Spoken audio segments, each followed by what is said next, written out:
Kathryn Rooney Vera is here. Kathryn, let me pursue that with you a little bit here. To his point here, we are seeing companies begin job cuts or at least slowing hiring. That's something we weren't seeing a while ago. We're also seeing mortgage activity decline and home sales with it, down 9% year over year.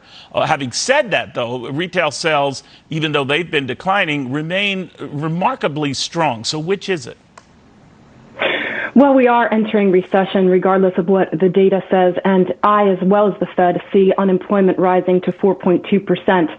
The Fed is one of the primary reasons that we have this level of inflation because it went long in the tooth in terms of its stimulus. Remember, Neil, that the Fed has a dual mandate, full employment and 2% inflation, and it overstayed its welcome on the employment front.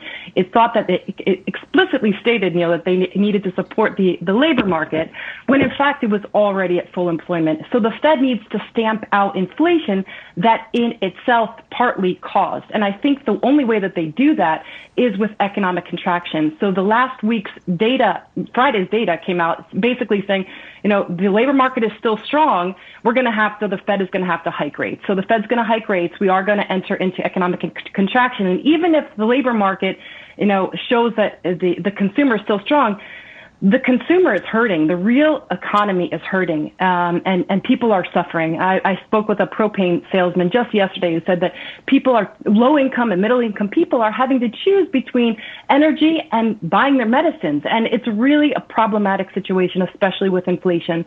Consumption is 2/3 of the U.S. economy, and as consumption goes, so goes the U.S. economy, and the consumer is hurting. And propane prices, to your point, they've doubled in the last year. That's a very good point.